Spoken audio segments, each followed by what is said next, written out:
Imagine three neighbors starting a marathon at the exact same moment. For a while, they're running pretty much side by side. But decades later, one is miles ahead while the others are on completely different tracks. Well, that's kind of the story of India, China, and Pakistan. And today, we're going to dig into how that happened. So let's just dive right in. How on earth did three nations, all kicking off their modern development at basically the same time, end up in such wildly different places? That's the big question we're unpacking.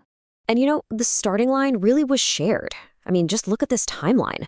India and Pakistan get their independence in 47. The People's Republic of China is established just 2 years later. And by the 1950s, they're all rolling out similar economic plans. We're talking 5-year plans, a huge role for the public sector. The foundation was remarkably similar. On paper, they were playing from the same rulebook, right? And this quote from India's first Prime Minister, Jawaharlal Nehru, really captures the whole vibe of that era. There was this shared feeling of optimism, this belief that a new Asian century was about to dawn, built on these parallel national projects. For a moment there, it really seemed like their destinies might be intertwined. But that shared path? Yeah, it didn't last long. Pretty soon, each nation started writing its own playbook, making choices that would send them down completely different roads. So let's break down those strategies. So China took the first really radical turn. In 1958, Mao Zedong launches the Great Leap Forward. This was a massive top-down push to industrialize the country practically overnight. People were told to build steel furnaces in their backyards, and huge farms were reorganized into these giant collective communes. It was an incredibly bold attempt to force an industrial revolution. But, the experiment was a total disaster, and it played a role in a massive famine, which was made even worse by a terrible drought. After all that turmoil, China switched gears big time in 1978. But this time, the approach was super methodical, done in phases. First, they tackled agriculture, giving land plots back to individual households.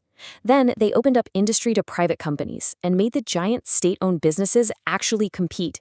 And finally, they set up these special economic zones to pull in foreign money. This step-by-step process really became the engine for their economic miracle. Pakistan's journey, on the other hand, was full of these huge policy swings. They started out protecting their own young industries from foreign competition. Then, in the 70s, they swung hard towards nationalizing major companies.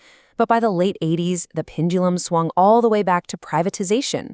This constant back and forth between state control and market forces created a much less predictable economic environment, totally different from China's steady, phased playbook. Okay, so we've got the policies, but behind all of that, there were these huge shifts happening with the most fundamental resource any country has, its people. So let's get into the demographic story. Now, this is where it gets really interesting. The differences here are just wow. So India and China have similar population sizes, right? But just look at the growth rates. Pakistan is growing at a fast 1.89%, India's is moderate, and China's is actually negative. And check out the fertility rate. 3.4 in Pakistan, but only 1.2 in China. Plus, China is way more urbanized. These numbers are telling a story of three completely different population paths. So, you might be asking, what drove China's unique path on that last chart? Well, it really comes down to one massive policy, the one-child policy, brought in during the late 1970s. It just slammed the brakes on population growth, which had huge economic effects. But it also had these really profound social consequences, like a skewed sex ratio because of a cultural preference for sons. Okay, so different policies, different demographics, but what did that actually mean for the economy? What was the result? Let's follow the money. And this chart right here, it says it all. In that critical decade of the 1980s, China's economy was growing at a blistering 10.3% every single year. What's kind of surprising is that at the time, Pakistan was actually growing faster than India, but neither of them came even close to China's explosive growth, which was building on those 1978 reforms. So where are people actually working? In India, as you can see, almost half the workforce, 46%, is still in agriculture. Now that's pretty common for a developing economy, but it also means a huge chunk of the population is in lower productivity jobs. Now let's flip over to China. It's like night and day. Only 23% of its workforce is still in agriculture. Instead, they've made that classic development leap, moving workers into industry and now into a huge services sector. And Pakistan, well, it's a different picture again. The workforce has moved away from agriculture, but it's gone mostly into services. This direct jump from the farm to things like retail, IT, and finance, kind of bypassing a huge industrial phase, is a pattern you see in a lot of modern developing countries. But here's the thing, GDP and economic growth, that's just one piece of the puzzle. Did all that money actually translate into better lives for people? Let's look beyond the economy at the Human Development Scorecard. And honestly, the data here is pretty stark across almost every single metric, from the overall human development rank to life expectancy and especially infant mortality.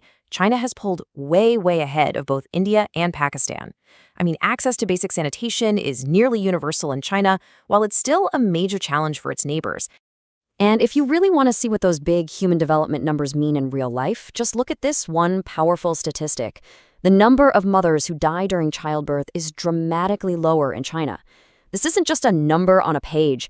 It reflects deep, fundamental differences in healthcare, infrastructure, and social development. So we've seen the what. Now it's time for the why. What lessons can we actually take away from these incredibly different journeys to explain the final results? Okay, so according to our source material, the key to understanding China's success is this. It wasn't some overnight miracle that started in 1978. It was a marathon built on decades of work that came before the famous reforms. Things like early investments in basic health and education, land reforms that helped farmers, and a strategy of testing policies out locally before going national. All of that created the solid foundation they needed for that later explosive growth. For Pakistan, the story is, well, it's a lot more sobering. The source notes that while China's early work paved the way for success, scholars argue that Pakistan's reform process actually happened at the same time as some economic indicators got worse. And all of this was compounded by years of political instability, which just makes it incredibly hard to stick to any kind of long-term economic plan. And that brings us to our final, and maybe most important point. We've compared these nations on growth, on health, on poverty, but the source material leaves us with this powerful challenge.